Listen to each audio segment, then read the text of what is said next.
Hello, friends. I'm so grateful to be here with you today and to talk about the Schumann resonance and inspired energy. It's been a really challenging week and a half since the new moon, and actually even a little before that, because the energies start before it happens. But the new moon was on March 13th, and we have 3 weeks to go until the next new moon on April 11th. And I wanted to talk about why it has been so challenging. It has been challenging for me. This is only my third video since March 11th. Hopefully now I will be getting back on track to the regular pace that I was at. But basically, I personally had a situation come up just before the new moon, and it's been actually an incredible blessing, but it's been incredibly challenging, and it's really taken a lot of time and energy from my work, but it's also taught me so much. Really what it's been has been a walk through the shadowlands for me of my own story, if you will. And by being faced with someone who presented almost a perfect mirror for me of myself and different things in my life, but in a way that also fully embodied chaos. I just have to laugh. So the invitation when we face these sorts of situations is to step off your path, to step out of alignment with what is in highest and best for you, to step off alignment with God's calling for us. And I knew that it was that intense a situation for me. So it's been like a test. And I've mentioned in other videos how when we walk a path of, really it's a path of faith, a spiritual path, a path of choosing to align with the divine within, as you see that. With choosing to follow God's, wishes for you or God's will for you, with choosing to follow the path of my soul. I have a friend who talks a lot about integrity and, well, I guess I would say recovering our integrity by in all the places where we're out of alignment in the unconscious. And she did a new video on the energies in general, and I will link it below. Her name's Andrea. That focus on integrity is very much a part of how I choose to live as well. And in being human,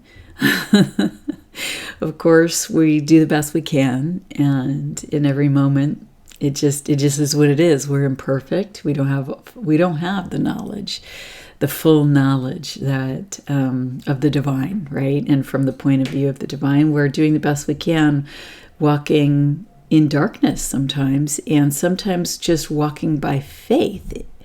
The light that guides us actually comes from within. It's not outside ourselves.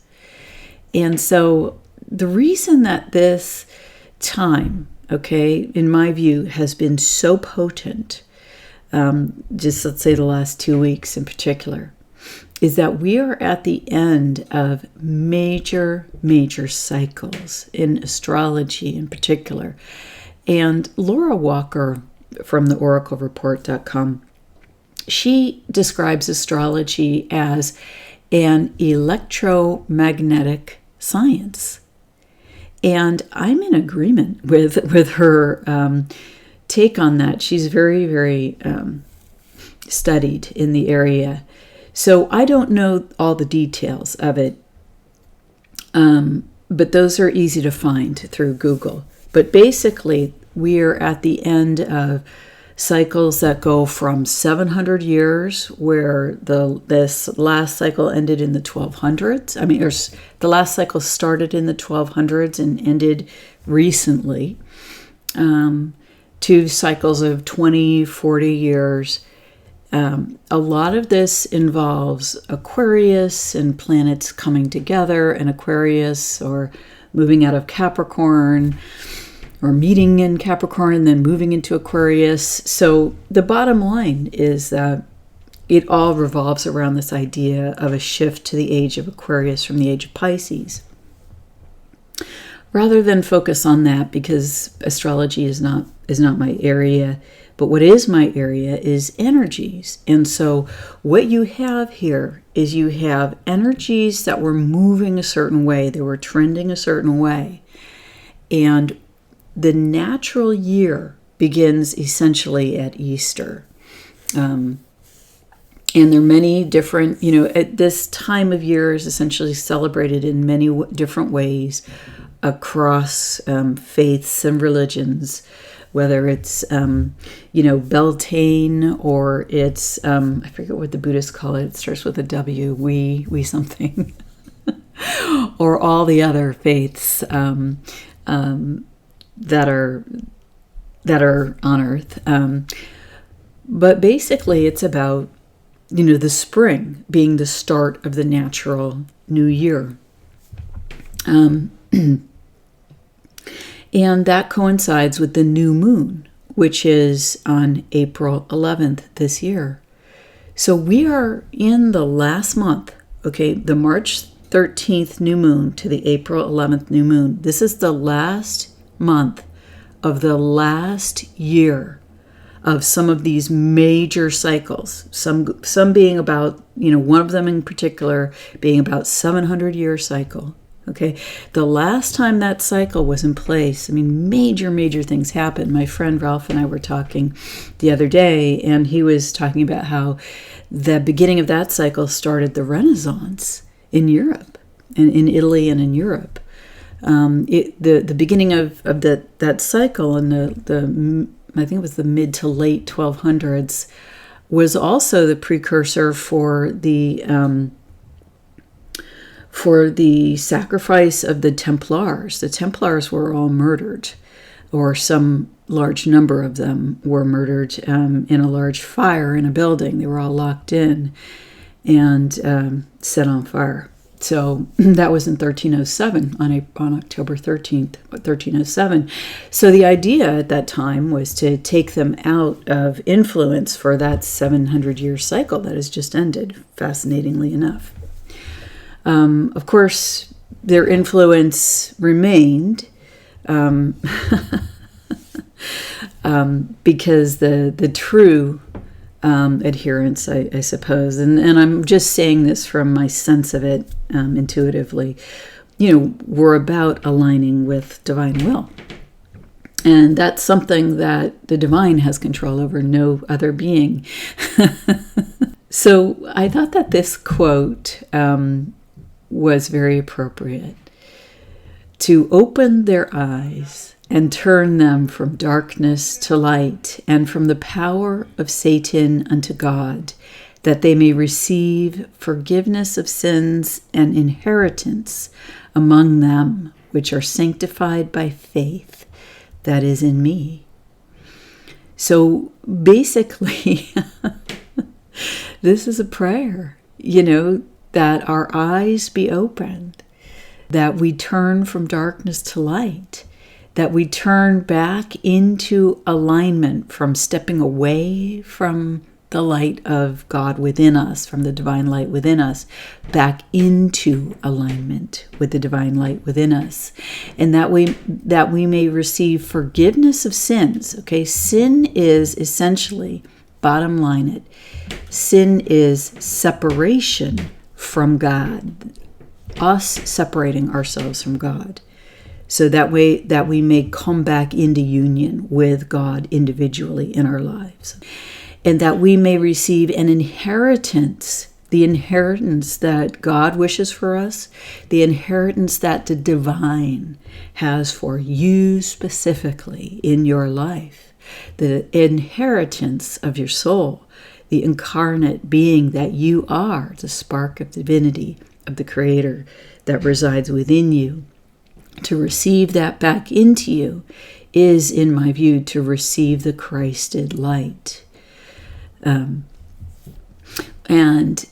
to be sanctified by faith, to be purified, right? We're purified when we step back into alignment, when we have the courage to look into our own darkness, to shine the light of our soul of transparency onto the wounded places, onto the places where we've turned away from our own essence, from our own truth, out of pain, out of following lies or deceit, out of just making human mistakes, out of whatever it is, that we understand that we're always welcome back.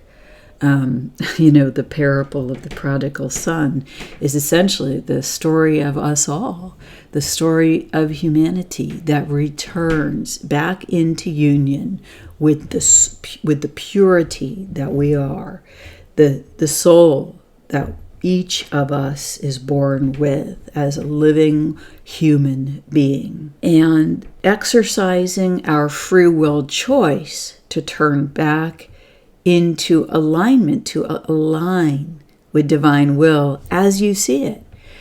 All of us have the ability to do that because all of us have a conscience. I read an article, it was a couple months ago, something about how physics doesn't prove that there's a soul, or quantum physics, blah, blah. And I thought, this is so fascinating. And I knew that this article was not for human beings. It was intended for computers to read, for the AI, various AI to read. Why is that? Because every natural-born human being, organically born on earth, carry the spark of the soul within them.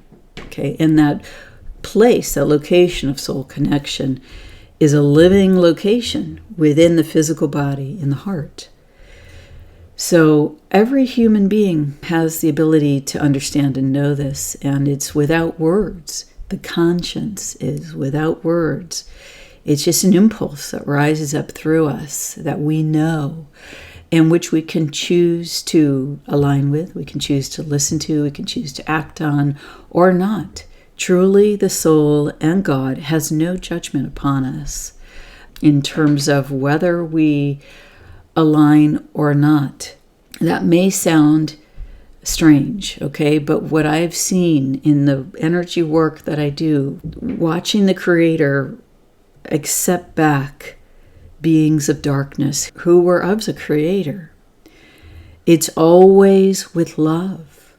When I've done energy work or work for the planet where beings of all sorts that resided or had lodged themselves within the earth are taken back to the Creator, to Source, by the angelic realms, the Creator welcomes them with love. Love, forgiveness. The only thing that is needed is for the being to make the choice to return.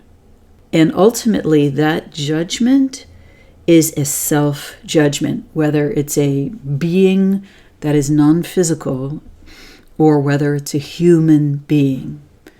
Your choice to return is granted to you by the Creator through the gift of free will. So, wow, that was a long inspired energy talk. Maybe what I'll do is I will put this out as a video, an inspired energy video, and I will make the Schumann part discussing the chart next.